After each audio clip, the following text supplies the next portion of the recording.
Hi there, my name is Steve Gerhardt, and as always, this is the Unagi Observer. Thank you so much for stopping by and watching the video. I always appreciate that.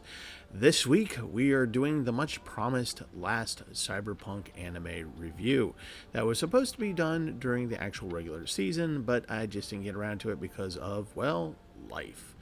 Anyway, so we're going to get to it now this week, today, at this moment. Before we go into that, just a gentle reminder, on Saturday, February 15th at around 8 p.m. Over in SciTube, please join us over there. I'll have the link for it down below. You don't have to have an account with SciTube to watch things on it, but if you do have an account, that means you can use the chat function. So I'm going to be showing a cyberpunk movie, show, whatever. I've narrowed it down to a couple of them, but I'm not sure which one I'm going to show yet. So you'll just happen to be surprised on February 15th at 8 p.m. And hopefully we'll see you there and we'll watch a movie together. All right, so enough of that. Let's get into it and do the last cyberpunk anime review.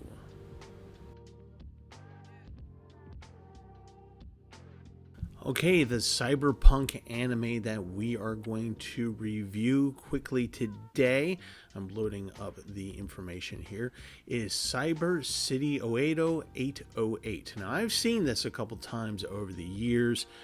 Recently, I just watched it again, just kind of refresh myself on it. It is quintessential cyberpunk, so it has all the good tropes on there. It takes place in the future in a kind of a weird dystopian kind of city where, it's like a megapolis, right, of like all these buildings and everything that seems to take over the entire world. And it's run by a government that kind of doesn't care about the people, but has like a very strict police force kind of thing going on. And crimes are being committed and they need to be solved. So you have Big Brother who goes in to find the anti-hero. So we find like three guys who are in jail in this orbital jail. And the year is, by the way, 2808, and the police force of the city of Oedo needs help. So they decide they're going to use a technique that used to be used in feudal Japan, and what that was to actually recruit criminals, make them police officers, weaponize them, and send them out to police the area, find criminals and things like that, because who better to find a criminal than a criminal? So you get these three guys who are of various augmentation. Like some of them are, like the leader his augmentation is pretty well hidden. He's more of a pretty boy type, bad boy type. You have another one who's kind of effeminate, but he can bring out all these blades from within his body. And of course you have the hacker, who's actually the really big guy, and he actually looks like a punk. He's got a mohawk, the whole 9 yards. And so basically the police force come up to him and say, look, you have a 300-year sentence. We'll take you out of the orbital jail, bring you down to the city. You're going to live in an apartment by yourself with a computer watchdog to watch over you and make sure you don't screw up or do something stupid. And, oh, by the way, we're going to put this explosive collar around your neck. And if you try anything funny, we're just going to kill you. But for each crime that you solve, years are taking off your sentence, and plus you get to be down here on Earth to do the thing. So these three guys who are basically really just bored at the prison are just like, well, what do I have to lose? So they do the thing. They're kind of a ragtag team, and they're brought down to Earth to the city of Oedo and to fight crime. Now, this isn't an OVA. There's 3 episodes. Each episode is 45 minutes. Each episode has its own story arc. There isn't technically a overall story arc, or at least one that is not really kind of resolved in any way, shape, or form. It's usually just these three guys trying to not die, I think is the plot for them. But we have 3 different episodes, like Memories of the Past, where a central computer is being hacked by a supposedly dead guy. You have the decoy program. This one I'm not really as familiar with. This is where the Gogol, the leader of the group, is going up against basically military cyborg, and there's another cyborg out there, mixing it up. And so they're trying to take this thing down. And this is where you learn that there are actually other criminals also with collars, because you see one guy die And no members of our team, but just some random guy. So you realize that this is serious business. And of course, the last one is Crimson Media, where it's basically a person is genetically engineered to become basically a vampire in a quest for immortality, and so they have to go against this guy or woman, I forget which one it is, and because they're drinking the blood of scientists, and that's a bad thing. So those are the 3 episodes, basic episodes of Cyber City Oedo 808. It's kind of fun. I mean, I think they probably could have made it a movie, honestly. Kind of like an hour and a half or so, or maybe a little bit longer, maybe about 2 hours.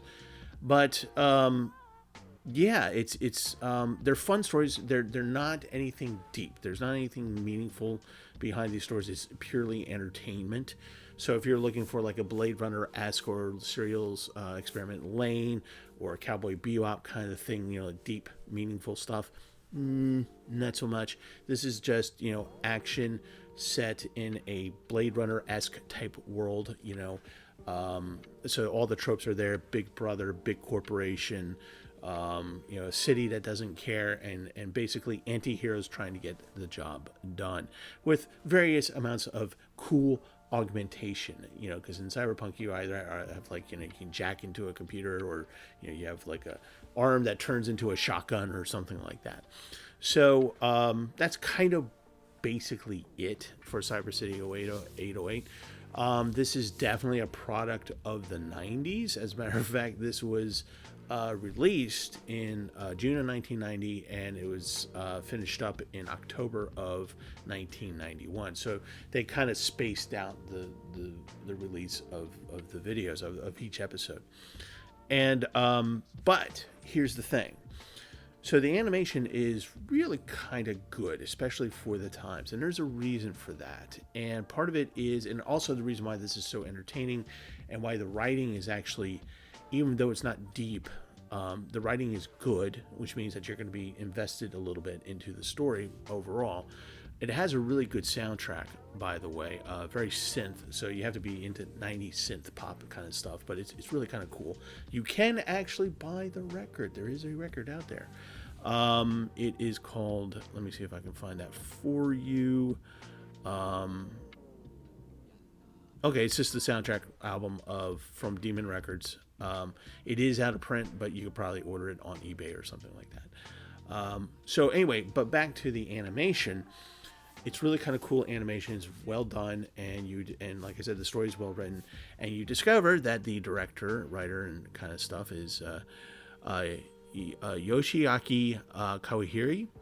And if that name sounds familiar to you, it should, because he did Vampire Hunter D, one of the movies, Wicked City, and of course Ninja Scroll. So if you're familiar with those movies, it's that. Okay, so if you liked Ninja Scroll, if you liked Wicked City, that kind of aesthetic, anime aesthetic, and that kind of just like kind of gritty violence, so to speak, you're going to get it in Cyber City Oedo 808.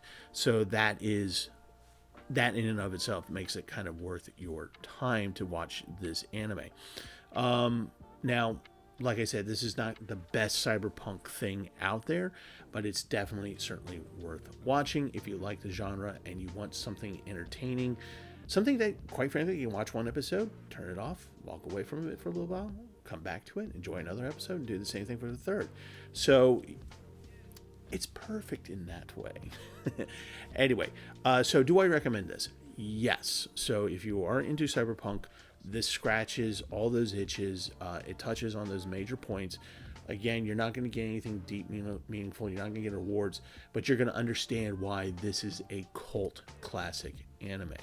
This is what I would call a historical anime, meaning that it's something that people know about, even if they've never seen it. Like if you were to mention it amongst a bunch of otaku, they'll probably be like, yeah, I think I know something about that. So it's got some historical standing. So yeah, if you come across it, it's not hard to find. I think it's like, basically, if you can go on Roku and find any like free streaming channels that do anime, you should be able to find it out there somewhere. It's definitely, I think you can find one of the episodes on YouTube. I'm not sure. But to warn you, this is not for the kiddos. This is adult themes, sexuality, nakedness, violence, gore, that kind of stuff. So you were warned. So yeah, Cyber City Oedo 808. Give it a thumbs up. Give it a try.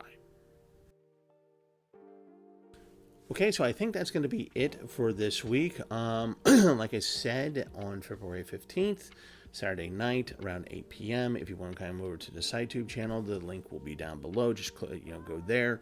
And as I said before, you don't need an account to watch what I put up there. But if you want to interact in the chat, should anybody be chatty, then you're going to need to create an account. It's free, don't worry. So I haven't decided. Like I said, narrowed it down to a couple different things, and we'll see what we can put on there and watch it. And yeah, if you want to talk about it on the chat, cool. If not, we'll just watch it and have a good time, and that'll be that. So yeah, that's going to be it for this week. Oh, just a little aside, something completely totally different. So something happened to me over on my Unagi Steve channel. I've mentioned it from time to time here. So I go to concerts and I take video of concerts and I put them up there sometimes. And I did that for Baby Metal, and everything seemed to be okay. But then I got a copyright strike from the people that produce Baby Metal, and they're just like, you didn't ask for permission, so we ask YouTube to take it down and put a copy strike on you. So I had to take that down. So if you're familiar with the Unagi Steve channel, and you go over there and suddenly the Baby Metal stuff is gone, that's why. That has happened to me once before, about 14 years ago, and it was the NFL. Long story short, I did a pan shot, and I happened to get an entire one play of the Ravens versus the Steelers, and that was enough to get a copyright strike on a whole nother channel that I used to have called 60 Second Steve. Anyway, so that's why you were not really seeing the Baby Metal stuff. Anyway, so that's it for this week. Stay healthy. Don't get sick. Do what you got to do to stay well. Be good, because I love you guys, and I want to see you at the conventions or maybe somewhere out there in real life. I don't know. It'd be kind of cool to meet you all in person. So yeah, love you guys. That's it for this week, and as always, watch more anime.